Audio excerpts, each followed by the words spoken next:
Ana Velasco, bienvenida al Purgatorio. Muchas gracias por invitarme. No, el placer es mío de tenerte porque no hay persona más culta en este país que tú. Ya empezamos tirando flores. Así sigamos ¿Sí? toda la ¿Sigamos entrevista. así? Sí, Bueno. sí, sí, sí. La primera pregunta es si abriese una máquina del tiempo y saliesen personas de hace 100 años y nos vieran nuestra forma de vestir de a día de hoy, ¿qué pensarían? Si fuera de hace 100 años, yo creo que no se sorprenderían tanto. Porque, claro, justo después de la Primera Guerra Mundial estaríamos en los años 20 y a los años 20 la gente ya era muy moderna. O sea, tú piensas que pasaban de repente muchísimas cosas que se habían transformado. No te quiero decir que las mujeres pues llevasen pantalones, había algunas, pero era una cosa minoritaria. Y, por supuesto, no quiero decir que hubiese la misma igualdad o las mismas cosas en la sociedad que hoy, pero es verdad que 1926 era un mundo muy diferente de lo que era 10 años antes. Si nos fuésemos a la época de justo la Primera Guerra Mundial o del Titanic, es que todos tenemos en la mente las señoras estas con los sombrerazos y con los corsés y con las faldas largas, y entonces ese mundo sí que sería completamente distinto. Pero yo creo que realmente nosotros estamos muy anclados en el mundo de los años 20, de los años 30. Tú piensas que ahora que estamos en todas estas cosas de los 80 años del fin de la Segunda Guerra Mundial, del suicidio de Hitler, de los aniversarios que va a haber de la Guerra Civil, al final vivimos muy pegaditos a lo que pasó entre 1920 y pico, 1930 y muchos.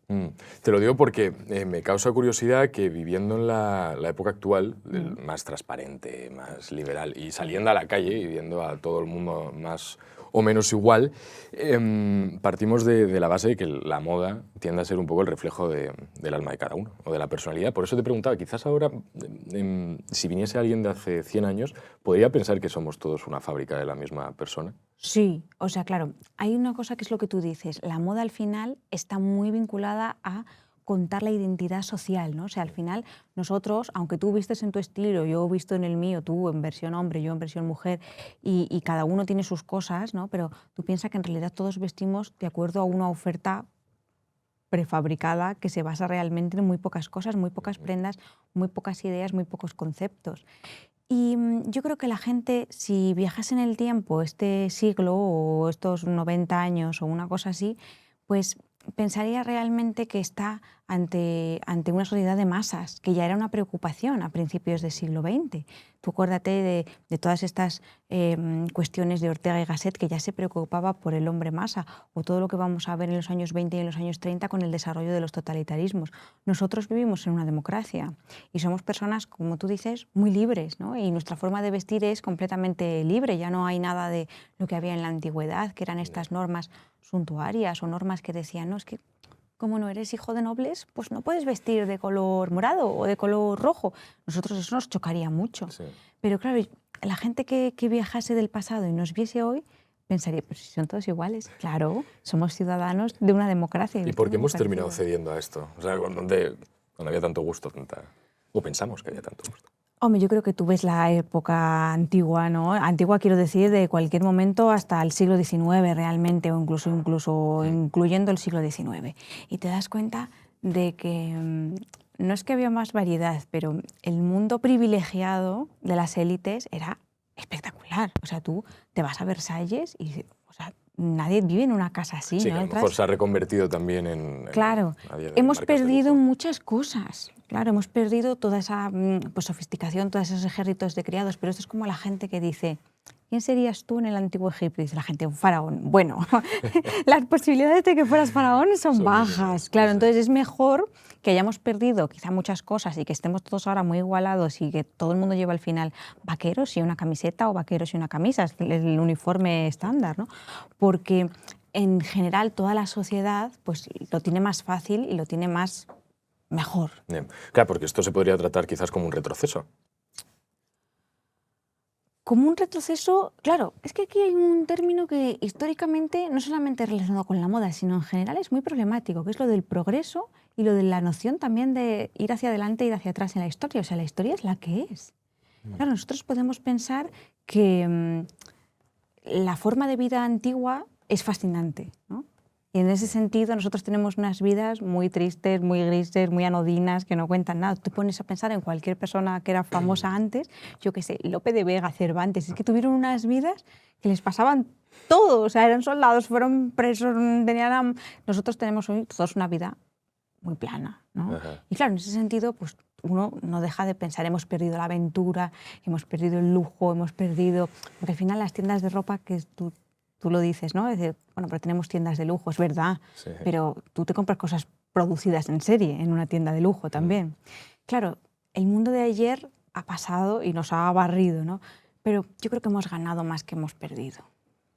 Después de esta pequeña introducción al mundo de la moda y la historia, vamos a introducirte a ti, yo creo que es lo mejor.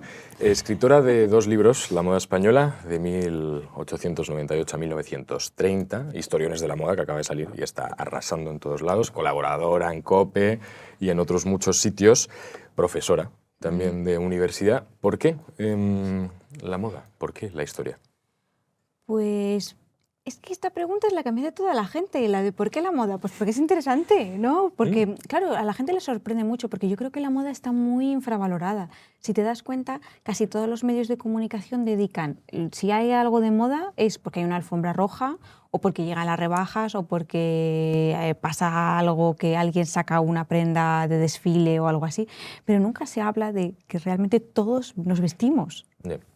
Y los medios de comunicación lo dedican muy poco espacio, salvo en la prensa femenina, normalmente. Y si te das cuenta, la prensa femenina tiene esa idea de frívolo, de, bueno, esto es superfluo, de te sacan bolsos de 20.000 euros que nadie puede permitirse.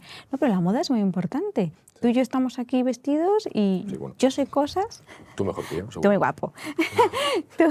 Sabemos cosas el uno del otro por cómo vamos vestidos. Tenemos una idea de las personas por cómo se Sí, visten. que hay un factor psicológico detrás muy... Claro, entonces yo creo que la moda es muy interesante. A mí me parecía que era muy importante y muy interesante y que había un campo por desarrollar, que estaba muy poco tratado. Y entonces yo pensaba, pues quizá pueda Pero tratarlo yo. primero periodista antes que historiadora, si no me equivoco.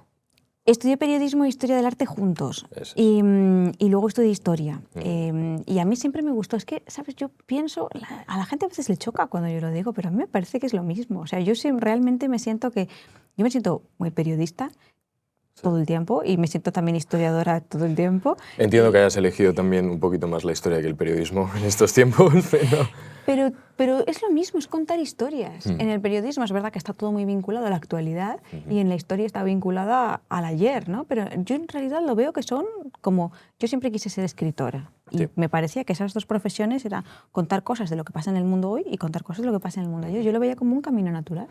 Y hablando de historia, últimamente vemos un fenómeno que podemos lógicamente aplicarlo a tiempos pasados, muy curioso, y es sobre todo el líder mundial que se quita la corbata, se remanga la chaqueta, incluso se queda en camisa directamente, o que va, pues eso, manga de camisa, que intenta parecer uno más. ¿Esto es realmente o como lo quieren hacer entender, una democratización del poder o un populismo más de...?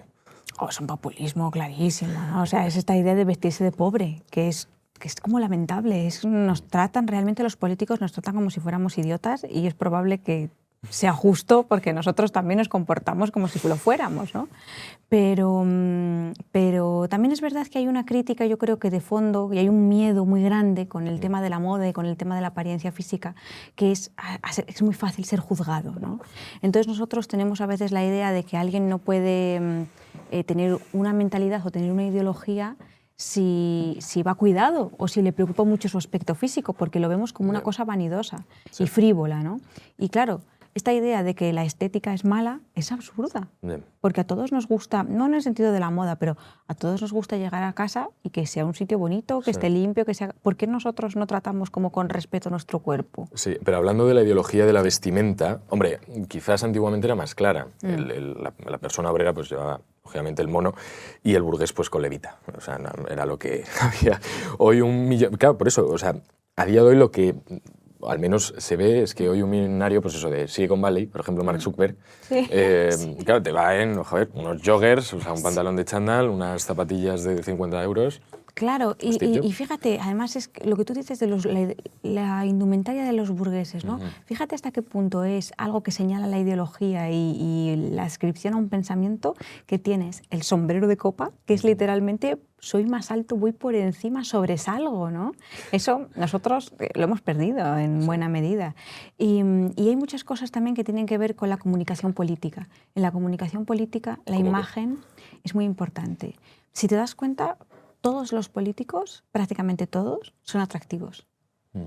Si piensas en, me dirás, Trump no es el caso, pero Trump es un hombre que tiene carisma físico, tiene presencia física. Es alto, es como tiene corporalidad, ¿no? O sea, llena el espacio y luego tiene mucho carisma y toda la forma de vestir de el traje con la gorra. Y la gente no piensa es hortera, sino que lo ve como una cosa poderosa. Americano también. Claro, lo identifica dentro de unos parámetros y ahí se nota mucho. Sí, no, pues es muy interesante porque como tío, realmente o al menos lo que observa, a mí personalmente no soy un gran entendido de la moda, ¿no? Pero sí que es verdad que ese dejadismo de decir, bueno, pues venga, Steve Jobs cuando empieza, por ejemplo, a llevar el cuello vuelto con el vaquero y las New Balance, se convierte en una tendencia. Por eso me asombra, y quería preguntarte, ¿cómo puede haber marcas de lujo, por ejemplo, Loro Piana, marcas carísimas, que realmente lo que te están vendiendo es un producto totalmente normal, a precio de oro? ¿Cómo se puede explicar este fenómeno? Porque es la nueva tendencia. Te venden un producto normal en apariencia, porque tú en apariencia es verdad que no sabes si es de esa marca o es de otra. Pero se supone que estás comprando calidad, ¿no? Porque el Loro Piana pues puede tener las lanas o puede tener cachemir, puede tener muchas cosas que son un producto de lujo, aunque tú a primera vista no haya diferencia entre lo que ves en una marca y lo que ves en Zara, porque hoy las tendencias están completamente democratizadas, ¿no? Pero fíjate, ahí hay una cuestión que es, tú conoces Loro Piana, pero la gente mayoritaria piensa en Cristiano Ronaldo vestido de Gucci. Loro Piana es una marca para conocedores específicos, ¿no? Que viven en un ambiente con unos códigos. Seguramente no sea lo que, está feo la expresión, ¿no? Pero de nuevo rico, ¿no? Esa idea de nuevo rico. ¿Hasta qué punto nuestro lenguaje también es como, y nuestro ideario es muy conservador? Porque pensamos que está mal que una persona desarrolle su propia fortuna. Claro, ¿Por qué? Sí, pero entonces se podría decir, partiendo de esta distinción de que visten más normales o más pareciendo a una persona que quizás no gana tanto como ese millonario de Silicon Valley, ¿sí ha muerto un poco la ideología en la moda?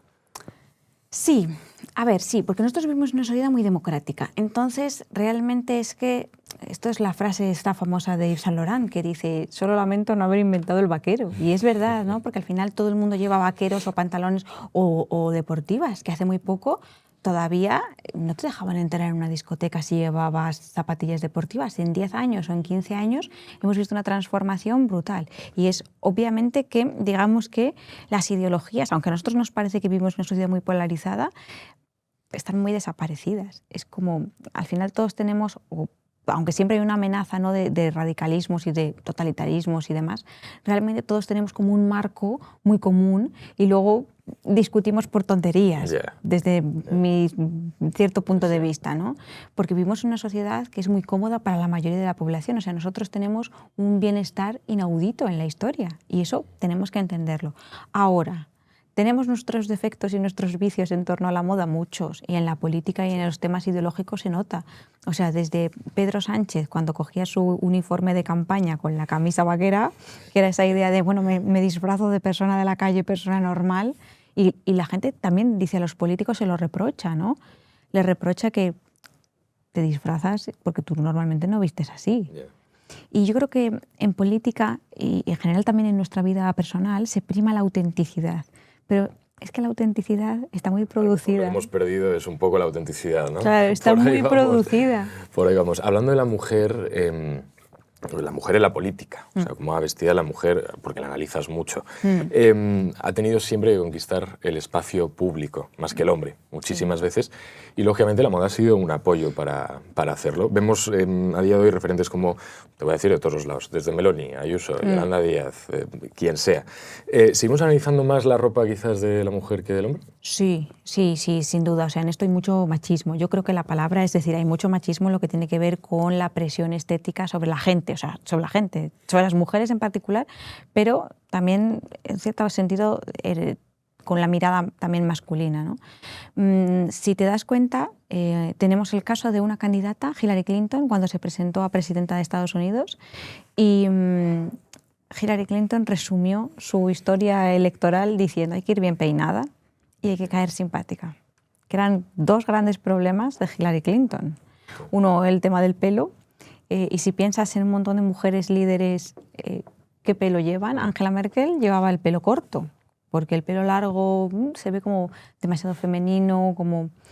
Y por ejemplo, Hillary Clinton llevaba este pelo que al principio ella no vestía así, y adoptaron el traje de pantalón. El traje de pantalón es el equivalente de hombre, es como vestir como un hombre.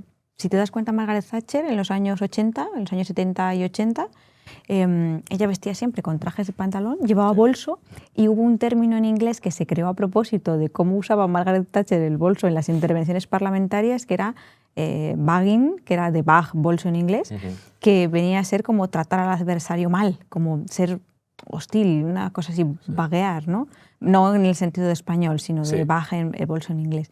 Y a las políticas mujeres se les juzga mucho por su apariencia. O sea, ¿que crees que, por ejemplo, que da exactamente igual, que, bueno, no exactamente igual, ¿no? Pero entendemos que no importa tanto que a lo mejor salga un político hombre vestido, oye, pues hoy me pongo la camisa de una forma y mañana me la pongo de otra, o me la pongo mal, o tengo el cuello subido, no? No importa. Claro. No importa. Los hombres en ese sentido tienen muchísima menos presión que las mujeres, aunque es verdad que también cuando hay cosas que llaman un poco la atención, los medios de comunicación las sacan mucho. Si piensas, por ejemplo, cuando Barack Obama se puso un traje marrón, es que hubo, en aquella época Twitter estaba muy activo y demás, me sigo negando a llamarlo X. Yo también me he quedado en 2008.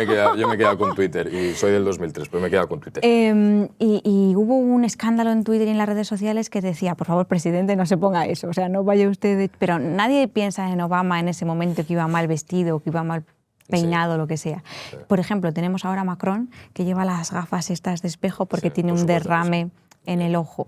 Y la imagen es de chulo total. Claro. O sea, pero es como otro modelo de gafas quizá hubiese transmitido otra imagen, pero esa idea de comandante moderno y tal, el propio Macron le funciona.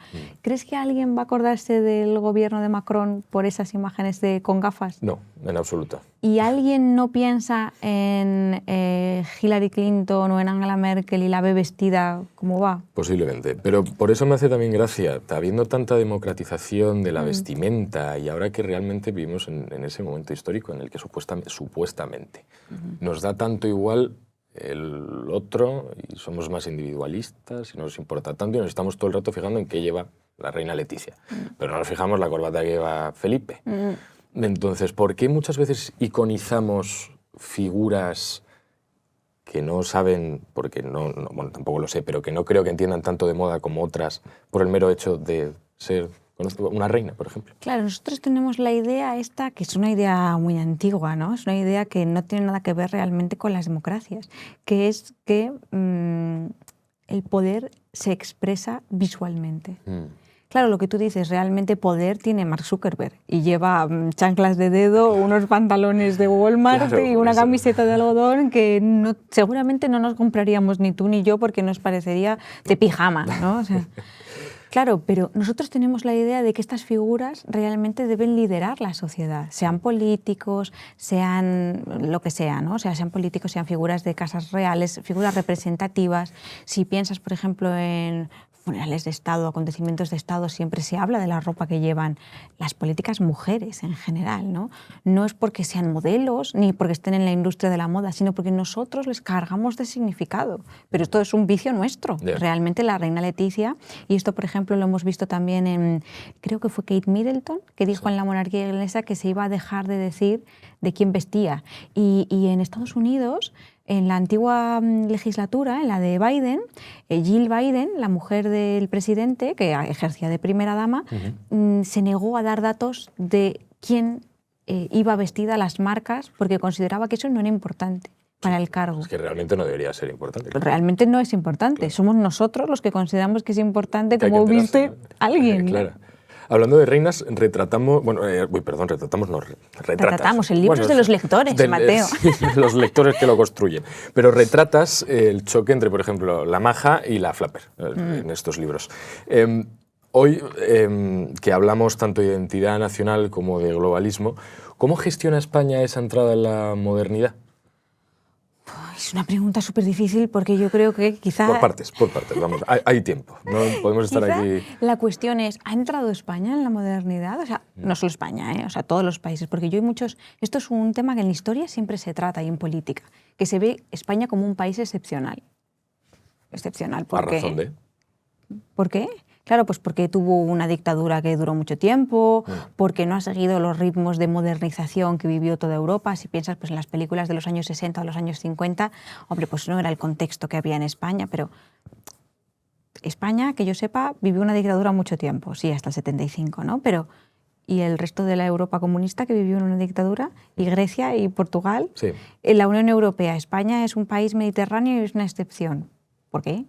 ¿Hay otros países mediterráneos? Sí, claro que quizás la pregunta también puede ser ¿qué es la modernidad? Porque... Claro, esa es la pregunta estrella, ¿qué es la modernidad? En el libro este de la moda española de 1898 a 1936 se da esta cifra de el desastre del 98 y la otra cifra de la guerra civil, ¿no? Como para decir, bueno, en este periodo se definió en el mundo la modernidad, ya, pero ¿qué es ser moderno? Claro, pues durante mucho tiempo lo veían con la flapper o... En España se llamaban las machonas o las garzonas porque se consideraba que eran mujeres que querían ser como los hombres. Se cortaban el pelo, fumaban, bebían, salían a bailar, cosas que nosotros hoy vemos completamente normales y que no las consideramos modernas. Sí. Pero yo creo que en esta cuestión es la idea de la ruptura con lo que había pasado en el siglo XIX. Y claro, si tú piensas en el siglo XIX, o yo, si pienso en el siglo XIX, siempre pienso en Escarlata O'Hara. Y la veo pues con esas faldas enormes, con el corsé, con el pelo ese larguísimo tipo Sisi emperatriz. Claro, ¿qué tenemos en el siglo XX? Pues tenemos gente que va a pasear, que va en coche, que fuma, las películas, el propio cine, ¿no? Que se puede escuchar la radio, se puede poner discos, tenemos los grandes hoteles. Tú paseas por Madrid hoy y ves realmente el Madrid de principios de siglo, las ciudades lo mismo, ¿no? Entonces, en ese sentido, yo creo que es que al final es eso, vivimos muy pegaditos a 1900, 1920. Porque hay cosas que... La falda, la minifalda. Es que me encanta que me cuentes historias y te voy a hacer... Esta no va a ser la primera que cuentes, pero yo sé que la has contado ya en varias ocasiones, pero me interesa que me la vuelvas a contar hablando de la modernidad. La falda. La falda no es moderna, ¿no? La falda no es moderna, claro que no. Tú date cuenta que es lo primero. Si yo te diese un trozo de tela, pues seguramente lo primero que harías sería enrollártela en algún momento alrededor del cuerpo. Sí. Es la falda, o sea, no es eso. Las prendas nos acompañan desde hace muchísimos, no solo siglos, sino milenios. Y claro, eso tenemos que tenerlo en la mente, que realmente casi nada es moderno de lo que llevamos. Claro. Tú piensas, los pantalones, bueno, son modernos porque los llevaron las mujeres o son modernos porque son vaqueros. Bueno, pero si el vaquero... Por ejemplo, en Génova, en el siglo XVI, tenemos cuadros en los que se ven personajes vestidos con tela vaquera y sabemos que las velas de los barcos se hacían de tela vaquera. De hecho, el nombre de vaquero, que nosotros llamamos así por los vaqueros estadounidenses que pastoreaban rebaños y demás, ¿no? Viene de Nimes. El vaquero es europeo. Y Gin es por Génova, porque eran puertos en los que se tejían estas velas y se usaban para los barcos. Casi todo lo que nosotros pensamos que es moderno es muy antiguo. Los pantalones son modernos, o pues modernos no son. Los persas, los pueblos de las estepas que montaban a caballo ya utilizaban pantalones en su vestuario, hombres y mujeres. Pero nosotros, claro, como siempre somos nuevos en la historia, como siempre vemos la película desde nuestro punto de vista, pues tenemos esa idea de lo moderno. En 1920, en 1910, había muchas cosas que no eran exactamente iguales que antes. Pero es que es lo que tú dices. Yo creo que el hallazgo más importante del siglo XX es esa idea de la categoría de lo moderno. Sí, que quizás no es tan que sea moderno o no moderno, sino que está de moda o deja de estar de moda. Claro, porque, exacto. Claro, al ser todo cíclico, por eso venía yo pensando que hablando de lo moderno o no moderno, lo antiguo o no antiguo, lo que está de moda o no, ¿qué similitudes puedes ver de esos años 30, por ejemplo, por ponerte un número, al 2026? Mira, yo veo muchas similitudes. O sea, quizá esto es un poco doloroso de decir, pero en los años 30, en los años 20 y muchos, en el mundo, no solamente en España, sino también en toda Europa, había una sociedad que caminaba a ser muy democrática y muy igualitaria. Como, obviamente había clases sociales, había mucha gente que las cifras de analfabetismo todavía eran enormes, todo lo que vemos de la sanidad pública, las pensiones, bueno, pues eso no estaba quizá en desarrollo, pero no estaba, ¿no? Pero iba camino de ahí, ¿no? Los derechos de las mujeres, la mayor igualdad entre gentes, voy a dejarlo solamente en gentes. Y empezó a haber muchísima polarización, también por el auge de esa modernidad y por el acceso a lo moderno, ¿no? A que la gente piensa que en aquella época el metro era moderno. Claro. El sí, acceso, había cosas que eran novedad, lógico. claro, a, por ejemplo, ir a una tienda y que las cosas fueran baratas, los productos estuvieran disponibles, que hubiese mucha oferta de consumo, que hubiese ocio para todo el mundo. Claro, que las vacaciones se fijaran por ley que iban a ser pagadas, que hubiera una sociedad de socorros mutuos o que hubiese que los niños, todos los niños fueran al colegio y fuera gratuito. Ahora, Claro. por ejemplo, que me ha sorprendido, bueno, esta mañana he ido a una tienda que me han invitado, a la tienda de Hof, y me ha sorprendido mucho el modelo que están siguiendo las tiendas a día de hoy, que a mí me parece fascinante, que te venden el producto como una experiencia. O sea, que se ha llegado hasta que me imagino que en su momento también, porque me hace gracia que, y me parece muy interesante y muy novedoso, que adopten la experiencia o el trato personal como una ventaja, porque el porqué de queremos volver a estos valores es donde reside. Que nos hemos cansado quizás de... Claro, es que es lo que tú decías, no es una cuestión tanto de modernidad y de antigüedad, sino de lo que nosotros decimos que es moderno a la moda, ¿no? Ahora está muy de moda la cuestión esta de las experiencias y de vivir el lujo como una experiencia. Claro, antes era justo lo contrario. Lo moderno era comprar ropa hecha, como se llamaba, ¿no? Antiguamente todo el mundo se hacía ropa a mano. Las máquinas de coser se inventaron a mediados del siglo XIX. Antiguamente no había productos en serie, todo era único, ¿no? Cuando llegan las marcas, a la gente le gusta vestir de una marca y saber que esto lo firma Worth, que es el padre de la alta costura, que esto lo firma Chanel, Sí. que llevas un Chanel y llevas el icono, ¿no? Pero ahora ya llevamos muchos años en ese modelo productivo y también hay que vender a la gente los productos de otra manera. Y entonces volvemos a recuperar como la esencia de lo original, lo artesano, la proximidad, las materias naturales, la experiencia que sea más sostenible, el trato. La personalización del producto. Claro, porque tú en tu casa tienes la tienda de Chanel o la tienda de lo que sea en el ordenador disponible a un clic. Entonces, claro, ¿cómo llevarte a la tienda? ¿Cómo hacer que tu experiencia sea otra cosa diferente? Pues. Claro, claro. Hemos estado hablando de la moda femenina. La moda masculina también tiene mucha relevancia y se nos olvida.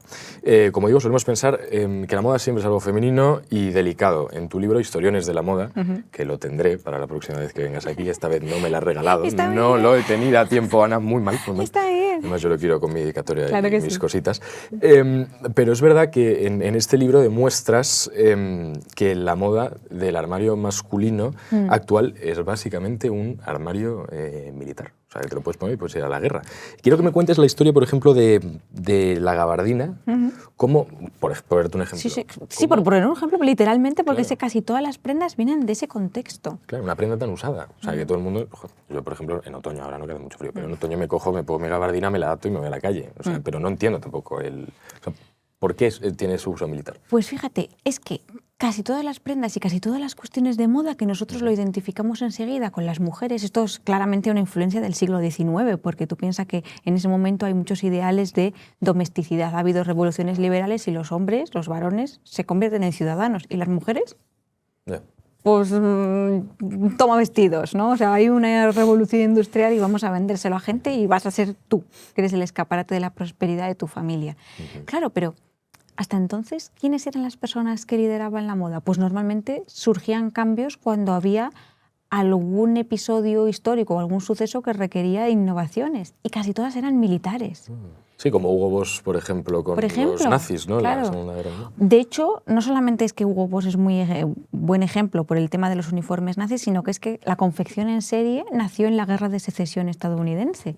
Claro, las guerras obligan a la uniformidad, a producir muchísimos artículos, a producirlos en tiempo rápido para dar abasto a las necesidades del frente y a producir desde otro punto de vista que es que sea utilitario. Y claro, nosotros, como vivimos en una sociedad muy cómoda y muy democrática, requerimos prendas que sean útiles. ¿Qué pasa con los soldados de la Primera Guerra Mundial, que es de donde vienen las gabardinas? En España se llama gabardina porque la tela literalmente es tela de gabardina. Se llama así. Pero en Inglaterra se llama trinchera, es como se conoce. Sí, el trench coat. ¿Por qué? Porque lo llevaban los soldados en las trincheras. Claro. ¿Qué pasaba? Realmente no es un invento que surge en la Primera Guerra Mundial, surge un poquito antes, fruto de las innovaciones textiles de finales del siglo XIX, y es que todavía en aquel momento no había tela impermeable. La tela de gabardina es un algodón que está tejido de forma especial para que repela el agua. ¿Qué pasaba? Hay dos marcas que están disputándose quién inventó la gabardina como tal, que son Burberry y Aquastum, que es menos conocida, pero que están las dos. Al principio el gobierno británico pensó que era muy útil para los oficiales, porque los soldados rasos no importaba que se mojaran. La tela era cara, la innovación, pero se lo tenían que pagar ellos. Claro, pero llegamos a 1914 y un montón de soldados empiezan a estar en Francia, viviendo literalmente entre el barro, la lluvia, el horror, ¿no? Y la gabardina repele el agua, permite colgarte muchas cosas, tiene muchos bolsillos interiores, guardar las cosas y demás. Y la gabardina, cuando vuelven esos soldados de las trincheras, se la quedan para su vida corriente y su vida cotidiana. ¿Por qué? Porque es muy útil. Sí, pues ya sabemos, en estos tiempos tan fantásticos que estamos viendo en Europa, todos con gabardina por si las moscas. Sí. O con gabardina o con las trencas estas, que vienen de la Segunda Guerra Mundial, por lo mismo. O sea, de hecho, había tantas trencas que los niños, hoy todos tenemos en la mente el escolar que lleva una trenca de alamarcitos y demás, porque eran sobrantes de la Segunda Guerra Mundial. Y la historia del impermeable viene de, por lo que he visto, y te he visto hablar de dónde... La historia del impermeable, fíjate, es que... me hace mucha curiosidad, jamás habría pensado que esto... Es lo que tú dices de cómo vemos nosotros el mundo y cómo tenemos la idea esta de la modernidad y de lo que está a la moda. Fíjate, para nosotros hoy el impermeable de... incluso como la tela un poco más de gabardina, ¿no? Con la capita y todo eso, tú te imaginas a Sherlock Holmes, te imaginas la Inglaterra victoriana, un caballero inglés que va pues, a estas camiserías, a estas tiendas, ¿no? Tal. En la época se veía como una prenda de, literalmente, el chulo de las prostitutas. Y de hecho, el término Macintosh, que nosotros llamamos impermeable, pero en los ingleses lo llaman Macintosh, Mac acortado, era literalmente proxeneta. ¿Por qué? Porque estaban en la calle, a la intemperie, claro, y podía llover, podía hacer frío, podía hacer lo que fuera. Y entonces tenían muy mala prensa. Lo que pasa es que, claro, también eran prendas útiles, porque te impedía que te mojaras. Entonces empezaron a llevarlo pues cocheros, policías. Sherlock Holmes es un caballero. ¿Por qué lleva impermeable? Porque tiene que investigar crímenes. Está en la calle, claro, está en la calle, pero es de un caballero. Los periodistas, tú te imaginas a cualquier periodista de principios de siglo y te lo imaginas pues con una gabardina, con una impermeable de estos. Y claro, el cine, los medios de comunicación lo hacen elegante. Sí, y la corbata también muchas veces, a mí, al menos mi padre me lo dice, que es para también protegerte del frío, muchas veces, que no solo por...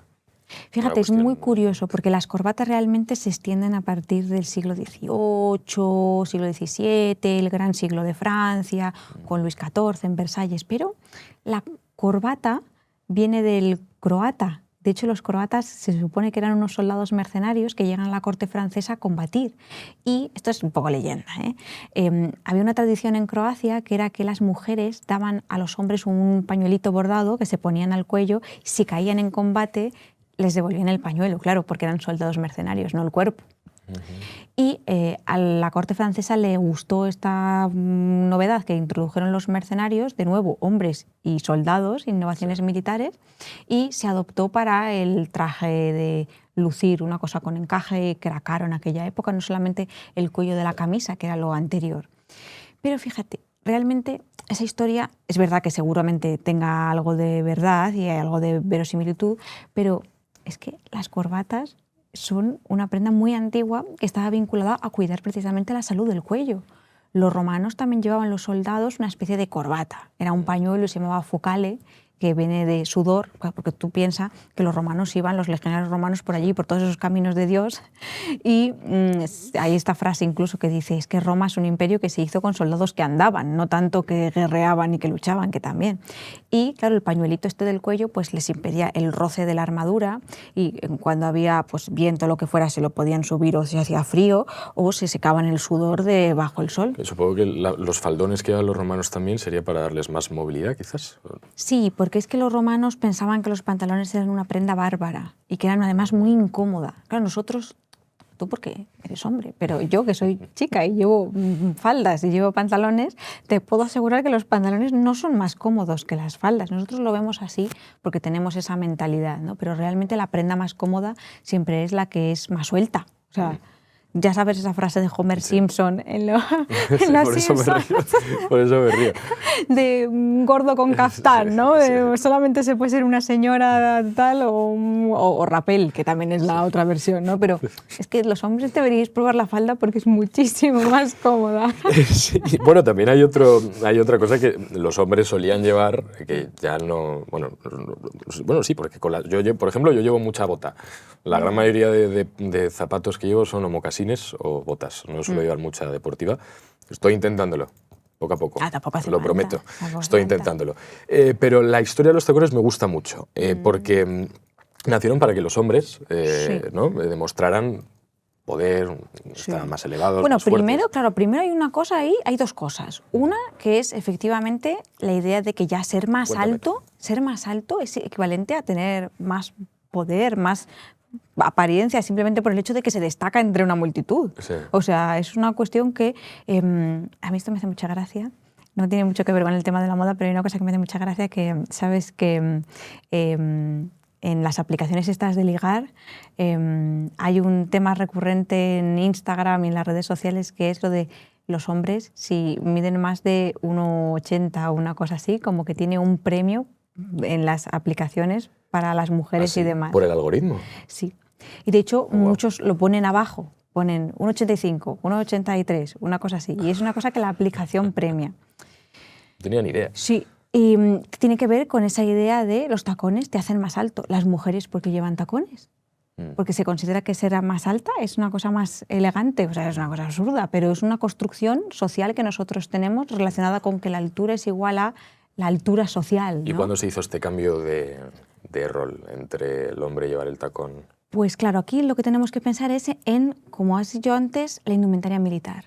Los tacones, las botas, se usaban para agarrarse en las espuelas de los caballos, para montar mejor, porque tú piensas que montas a caballo y pones el pie en el estribo y claro, si es una suela plana, ¿cómo sujetas? ¿Cómo impides que el pie se vaya? Claro, tienes que tener una muesca para poder afianzarte bien, sobre todo si vas a controlar el caballo con las piernas. De hecho, los primeros tacones surgieron entre jinetes que tiraban con arco. Claro, porque los brazos los necesitas para lanzar, apuntar, sujetar el arco y demás. Entonces el caballo lo tienes que guiar con las piernas y para estar bien afianzado necesitas tener control sobre los estribos. Eso necesitas una hendidura. Eso va paulatinamente, se usa, todos los soldados en general eran caballeros. El concepto de caballero es el que tiene caballo. Hasta el siglo XX realmente, incluso en la Primera Guerra Mundial todavía hubo muchos jinetes y muchos, yo creo que todo el mundo tiene en la mente la película esta de Caballo de Guerra, que habla un poco de, bueno, es verdad que había tanques, había cosas y aviones en la Primera Guerra Mundial, pero fue una guerra muy tradicional en la que los caballos siguieron teniendo una importancia fundamental. Entonces, claro, ¿cuándo dan el salto? Cuando las mujeres imitan a los hombres, porque eso es una cosa que siempre pasa en la moda, que es que los hombres empiezan a vestir a la vanguardia y las mujeres adoptan lo que ellos han adoptado primero dentro del campo militar para lucirlo como una cuestión de moda. Yo me he quedado con esta charla de dos cosas. Primero, que la gran parte de la moda de a día de hoy, bueno, o de la historia, viene de una función de la guerra. Sí. Y luego con otra que quiero que me la resuelvas porque todavía tengo la duda. Hemos sustituido un poco esta distinción de clase que hablábamos al principio por una obsesión de la eterna juventud, como si estuviéramos en el retrato de Dorian Gray. Totalmente. O sea, creo que llevas toda la razón y que has dado en el clavo yo no, pero sí. O sea, yo creo que sí. Porque tú, fíjate, antiguamente, había esta idea de que ser anciano o ser mayor, no necesariamente anciano, pero sí mayor, era como el momento de plenitud de la vida. De hecho, la madurez se veía como una forma positiva. Tú tienes tus cosas, un conocimiento, una sabiduría. Pero sí, llevar un smoking es una cosa que está justo más asociada a una Claro, prenda. tú nunca piensas en alguien o tú no piensas en un rey y piensas a primera vista en alguien de 18 años, pero hoy todo el mundo pretende tener la piel de 18 años, vestir como si fuera un adolescente, divertirse como si fuera un adolescente. Tú te das cuenta, por ejemplo, de las cosas que dice la gente que se divorcia o que se separa o que deja a su pareja y dice... No, es que quiero como recuperar los años perdidos, el tiempo perdido. Eso no va así la vida, no, el tiempo no va así, la historia no va así. Claro. Y yo creo que, claro, una de las cosas más importantes es esta idea de el culto al cuerpo y a la eterna juventud, que si te das cuenta es el primer texto que conocemos de la historia de los primeros es la búsqueda de la inmortalidad. Y nosotros tenemos la ciencia, la indumentaria, la ropa barata, los productos cosméticos, los tratamientos, la cirugía estética. Y yo creo que sí. O sea, hay una idea de este culto al cuerpo, ¿no? Y al individuo y sobre todo a la juventud. La primera pregunta que te hacía era si una persona de hace 100 años llegase ahora y nos viese, ¿qué pensaría? Ahora yo te planteo la pregunta al revés. Si dentro de 100 años la persona que escriba un libro parecido al tuyo y nos viese a día de hoy y tuviese que hacer una reflexión sobre cómo vestimos, ¿qué podría pensar? ¿Qué crees que sería lo que sacaría? Este juego es muy peligroso, Mateo. Sería el purgatorio por algo, Anita. Claro, porque pueden pasar muchas cosas, muchas cosas, ¿no? Pues yo espero que no sea lo que ocurra, ¿no? Y que la gente que venga dentro de 100 años piense, pero Mateo y Ana siguen como en Futurama, con su cabeza metida en un bote y entonces nos cuentan su experiencia. Ahí estaremos. No, pero ahora en serio, yo creo que la gente cuando pasen 100 años, que para nosotros es mucho tiempo, pero realmente históricamente no es tanto, si siguen en una sociedad democrática, que espero que sea el caso, seguramente no vistan tan diferente de nosotros. Porque, ¿qué más podemos hacer? O sea, la ropa que nosotros llevamos hoy ya realmente es muy cómoda y es muy práctica y tenemos una sociedad en la que no hay grandes normas de indumentaria. De hecho, tú puedes irte a una presentación, a una fiesta o a un cóctel con prácticamente lo que llevas. Y yo ahora llevo esta blusa, pero si llevas una blusa blanca podría llevarlo perfectamente. Entonces, como vivimos en una sociedad que es muy igualitaria y demás, pues yo creo que no se sorprenderían tanto. Quizá si nos sustituyen los robots... Esto de vestirse quede como un... Imagínate, es que 100 años, te digo lo mismo, ¿no? O sea, es poco, pero imagínate en un mundo en el que haya mucha presencia tecnológica. Quizá la gente se sorprenda de que teníamos una vida muy analógica, ¿no? O sea, es decir, pero que es que realmente conversaron allí en directo, o sea, y estaban los dos y vestían ropa de verdad, ¿no? Y ahora ya todo es con un avatar que te lo compras y es digital. Entonces es posible que, por un lado, la idea de cómo vestimos y la forma de expresar nuestras cosas sea muy similar y por otra parte quizá es que en 100 años el mundo sea radicalmente diferente y ya la vida analógica esté muy poco extendida. Y entonces piensen, pero pensarán con nostalgia en los viejos tiempos y pensarán, es que se podían tocar y podían darse la mano y podían notar la textura de la ropa y valoraban todas esas cosas, ¿no? Y se veían cara a cara. Claro. No te escapas de las preguntas clásicas de esta nueva temporada del Purgatorio. Pensando en moda, pensando en historia, tampoco voy a ir tan a pillar. ¿A quién enviarías al infierno? Uy, pero del mundo de la moda. O de donde tú quieras, pero ya que estamos hablando de moda e historia... Sí. Pues mira, yo mandé al infierno un poco a todas estas marcas de lujo que, como tú dices, la experiencia de cliente es lamentable. Sabes que yo creo que no quiero que me veten en Hermès, que si alguna vez soy millonaria pretendo gastarme mucho dinero allí. Bueno, esto es el ahora. ¿Quién sabe dentro de 5 años el pensamiento? Pero esto, por ejemplo, que está muy extendido en las redes sociales, de que vas a Hermès o vas a una tienda de lujo y no te venden cosas, porque tú no eres lo suficientemente VIP, consideran ellos para llevar. Yo creo que eso no tiene sentido. Entonces, creo que tenemos todos que relajarnos y entender que la moda es divertida y es una forma de expresión y de participar en la sociedad. ¿Y si tuvieras que enviar a alguien al cielo? Es que me gusta mucho Zara. Me gusta mucho la ropa que se puede lavar, que está disponible para ti, para todo el mundo, que es igual en todas partes, que lo que me gustaría quizá es que fuese más responsable con el medio ambiente y demás, pero yo creo que la industria de la moda en España podría ser muy potente, podría ser aún más potente, y quizá el ejemplo de un empresario que ha desarrollado todo un imperio basado en la apariencia y en hacer nuestra vida más sencilla y más a nuestro gusto, pues ojalá cundiese el ejemplo. ¿Y si tuvieses que enviar a alguien al purgatorio? Una cosa entre medias. Para que se sentase aquí, lo que fuese que démosle vida. Pues mira, yo creo que hay mucha gente que tiene muchas cosas que contar, que son interesantes. Y me gusta mucho los libros que tratan sobre la historia, por ejemplo, del algodón, la historia económica y demás. Yo creo que pensaría en todos estos libros, por ejemplo, de la editorial Superflua, que hablan sobre la historia de la moda de otra manera, y que los hay sobre perfumes y demás. Pero aparte de esta editorial, mencionaría a un chico que trabaja en redes sociales, es estudiante de perfume, se llama Adrián Carrera, que tiene 500.000 de seguidores en Instagram, y que habla de algo que tampoco se habla nunca en los medios de comunicación, porque todos vemos anuncios de perfumes, pero sabemos muy poco de cómo olemos. Sí. Y se llama Adrián Carrera y creo que es súper interesante. Así que le mandaría al purgatorio, pero con mucho cariño. Pues hala. Anita, un besazo. Te quiero. Muchísimas gracias por venir. Ha sido un placer. Gracias.